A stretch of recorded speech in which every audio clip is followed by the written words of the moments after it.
Bonjour Diane. Voilà, bon, mais tu as balancé plusieurs audios. Là, tu viens de balancer encore voilà, un quatrième audio. Bon, mais je me permets de te répondre rapidement sur audio. Le verset de Jean 17, chapitre 17, verset 4 dit « Je t'ai glorifié sur la terre en menant à bonne fin l'œuvre que tu m'as donné de faire. » Et maintenant, au verset 5, Jésus dit, « Et maintenant, Père, glorifie-moi auprès de toi de la gloire que j'avais auprès de toi avant que fût le monde. » Ça veut dire quoi? Premièrement, Jésus est en train d'évoquer le va-et-vient de gloire entre le Père et le Fils. Parce que tu as posé la question, dans la Bible, il n'est pas dit, Dieu, le Père n'a jamais dit, je glorifie le Fils. C'est le Fils qui le dit. Mais c'est normal. C'est le Fils qui est sur terre. C'est le Fils qui parle. C'est le Fils qui exerce une mission terrestre. C'est le Fils qui fait la prière.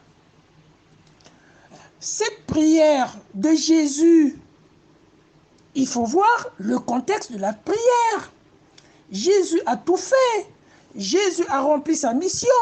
Et Jésus va vers la fin de sa mission. C'est-à-dire, il va mourir.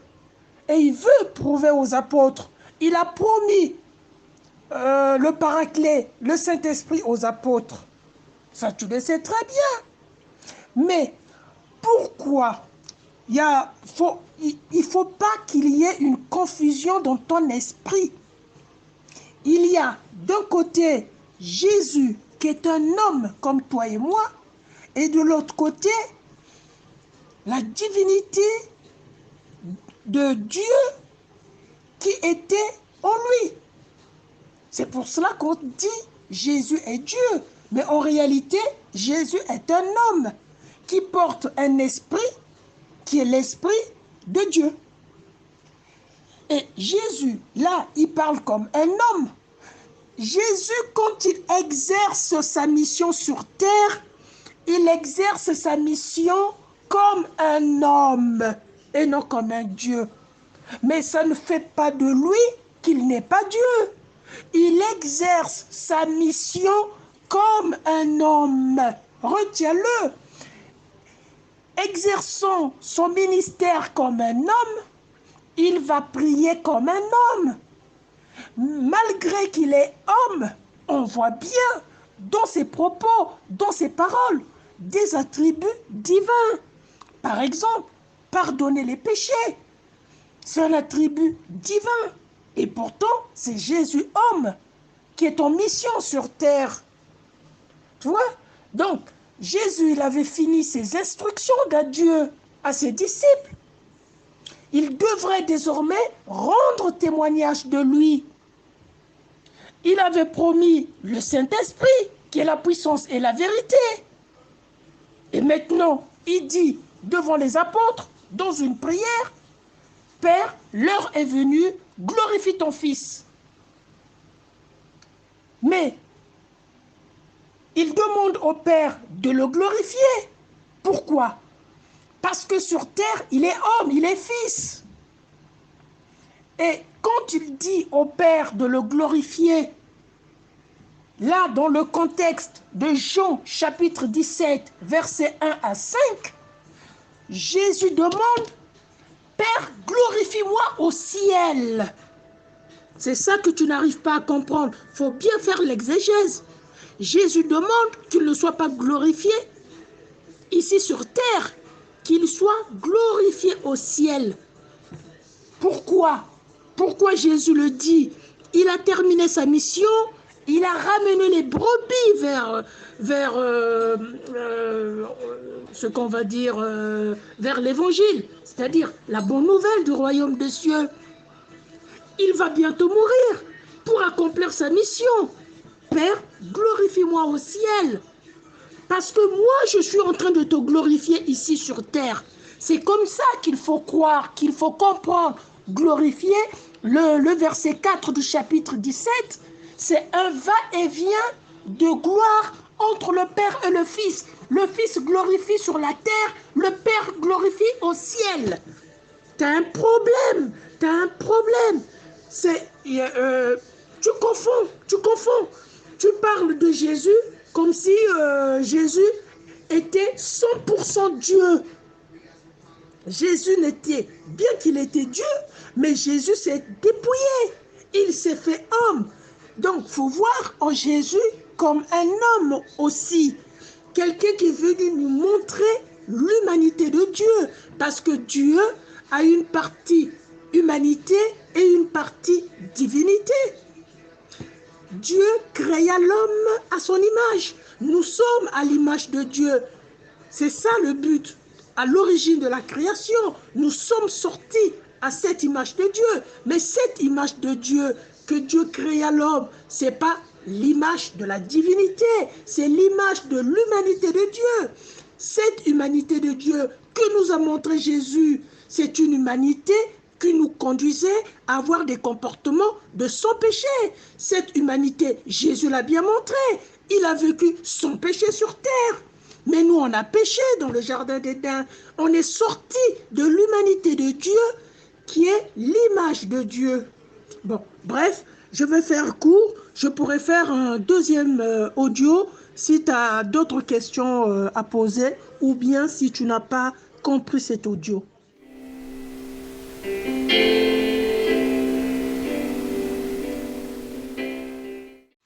Oui, Diane, c'est encore Apollinaire, hein. Voilà. Diane, pourquoi il y a la confusion dans ton esprit? Pourquoi tu arrives à un moment donné à nier la divinité de Jésus comme font les musulmans? Pourquoi? Parce qu'effectivement, tu ne comprends pas les comportements de Jésus sur terre. Les comportements de Jésus sur terre, tu veux, dans ton subconscient, probablement, les comparer à Dieu qui est resté esprit. Mais il ne faut pas les comparer comme ça. Si tu les compares comme ça dans ton subconscient, évidemment, tu ne verras pas la divinité de Jésus. La Bible est un livre complexe. La Bible renferme des codes. Il faut décoder ces codes. C'est pourquoi dans la Bible, nous avons des paraboles, nous avons des métaphores, nous avons des légendes. Enfin, ça, c'est dans la Genèse uniquement. Hein, voilà. Donc, la Bible a des codes. Il faut pouvoir décoder. Jésus, il avait une mission à conduire sur terre. Et il devrait conduire cette mission en tant qu'homme.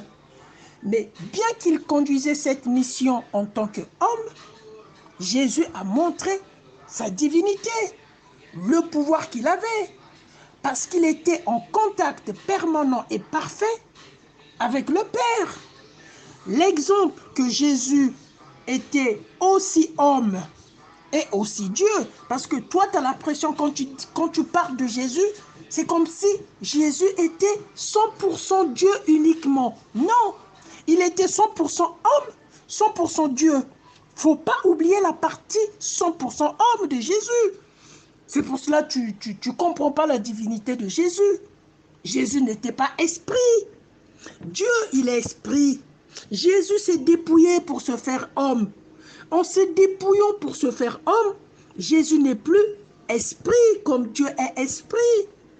Jésus devient 100% homme et 100% divin. C'est comme ça qu'il faut comprendre. C'est pour cela Jésus, il fait la prière. C'est pour cela, à partir du moment où il s'est dépouillé, Dieu, le Père, est resté 100% Dieu. Mais Jésus, en se dépouillant, il reçoit l'autorité du Père. Ce n'est pas parce qu'il reçoit l'autorité du Père qu'il n'est pas Dieu. Il reçoit l'autorité du Père, c'est normal parce que Jésus s'est dépouillé. Si Jésus ne s'était pas dépouillé, en ce moment-là, tu peux faire des comparaisons.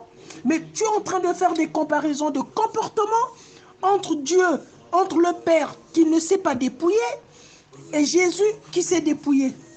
Tu ne peux pas comparer. Jésus qui s'est dépouillé, il reçoit l'autorité du Père de ramener les brebis. Dépouille-toi, ramène-nous les brebis. Va vivre parmi les humains. Bon, voilà. Bref, je ne sais pas si cette fois-ci, je ne sais pas. Peut-être je m'exprime mal, hein, mais essaye de lire Jean chapitre 17, versets 1 à 5. Et tu remarqueras, Jésus est en train d'évoquer dans les deux sens. C'est un double sens de gloire entre le Père et le Fils. Jésus, est-ce que toi, Diane, tu as l'autorité, toi, d'évoquer un va-et-vient de gloire entre toi et Dieu? Tu as cette autorité? Tu ne l'as pas. Il ne faut pas le faire. Mais Jésus a cette autorité. Jésus le fait parce qu'il a cette autorité, bien qu'il s'est dépouillé, bien qu'il est homme. Il dit à Dieu, glorifie-moi au ciel. Et moi, je suis en train de te glorifier. Il se met à l'égalité avec Dieu. Toi, tu fais la même prière que Jésus. Tu blasphèmes. Tu blasphèmes. Tu ne peux pas le faire. Tu ne peux pas dire, Père, glorifie-moi au ciel. Et moi, je te glorifie sur terre. Il n'y a que Jésus qui a ce pouvoir-là. Pourquoi il a ce pouvoir-là, Jésus, malgré qu'il s'est dépouillé, malgré qu'il est homme? Parce que simplement, il est Dieu, Diane. Il est Dieu. Jésus est Dieu. Ouvre tes ménages, comprends la Bible. Merci.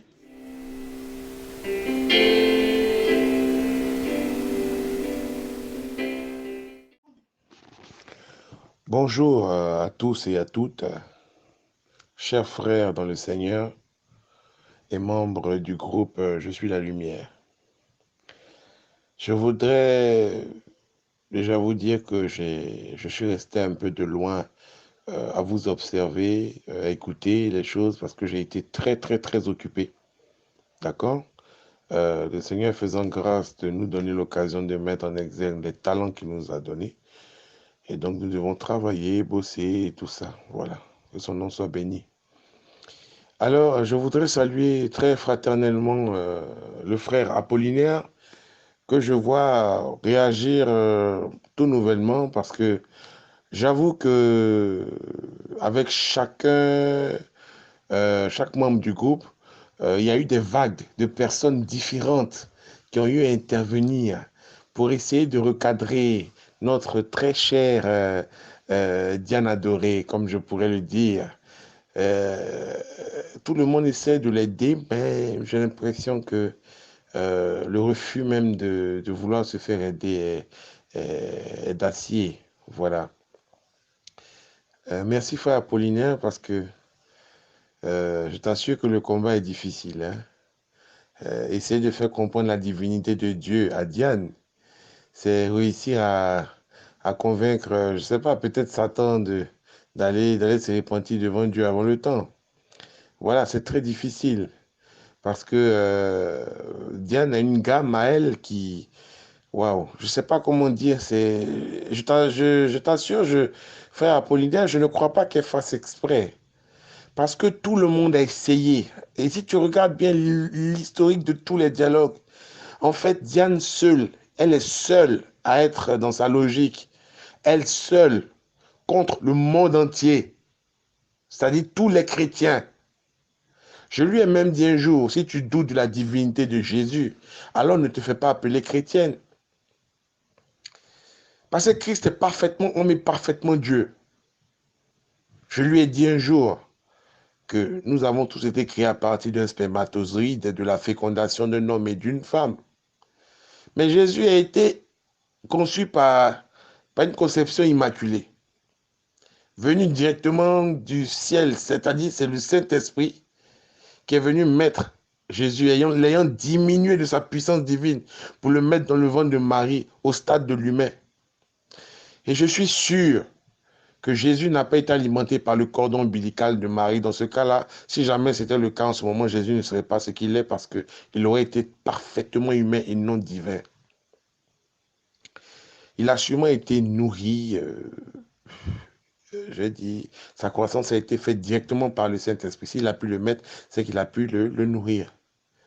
Marie étant vierge, donc elle n'a pas connu de pénétration sexuelle. Donc, son ventre était parfaitement idéal et stérilisé spirituellement pour... son être même était stérilisé spirituellement pour recevoir la qualité de bébé qu'était Jésus. Jésus a été pris directement pour l'envoyer. Donc, c'est carrément un divin qui s'est mis dans le corps d'un humain pour pouvoir avoir l'enveloppe humaine. N'oublions pas que le corps est comme un vaisseau qui est piloté par un pilote qui s'appelle l'âme. Mais l'âme, comment on appelle ça? Celui qui donne les directions, comme on le fait dans les avions, il y a la tour de contrôle. Celui qui donne les directions, c'est l'esprit. Maintenant, l'âme est libre d'écouter l'esprit ou pas. Mais sinon, l'âme, elle a sa faculté d'indépendance, sa faculté de, comment on appelle ça, de libre arbitre. Voilà. Donc Diane, sœur Diane, je voudrais t'exhorter à une chose. Il faudrait que dans tes prières, chaque fois tu t'asseyes et que tu dises, mais Seigneur, pourquoi tout le monde essaie de me dire autre chose que ce que je crois? Toi qui es le souverain, le suprême, le merveilleux, le grand, le plus fort, le most high, le divin, le sommet des sommets, le sommet de la pointe, celui qui est, qui était, qui vient, qui est toujours conjugué au présent, parce qu'il est, son nom est je suis. Celui qui a fait le ciel et la terre. Dis-lui, Seigneur, ouvre-moi les yeux. Fais comme l'aveugle de Jéricho. Aie pitié de moi, Seigneur.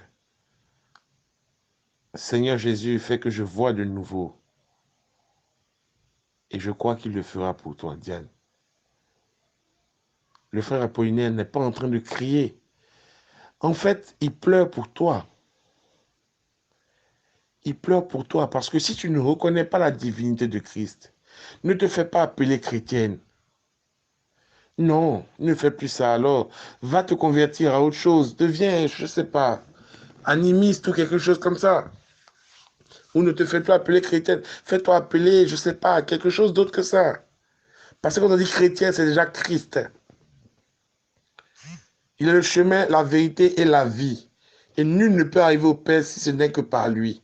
C'est en son nom que les démons sont chassés. Il n'y a sur la terre aucun nom qui a été donné qui soit plus puissant que le nom de Jésus. Qui peut avoir un tel attribut? Un nom qui chasse des esprits. Ça veut dire que celui-là doit être un esprit divin. Parce qu'il chasse les mauvais esprits, les démons. Or, qui n'est pas des démons et de Dieu. Donc, si lui chasse les démons, ça veut dire qu'il est Dieu pour chasser les démons. Diane. Diane. Diane. Reviens à Christ et à sa nature divine, s'il te plaît. S'il te plaît. Je t'en prie, s'il te plaît.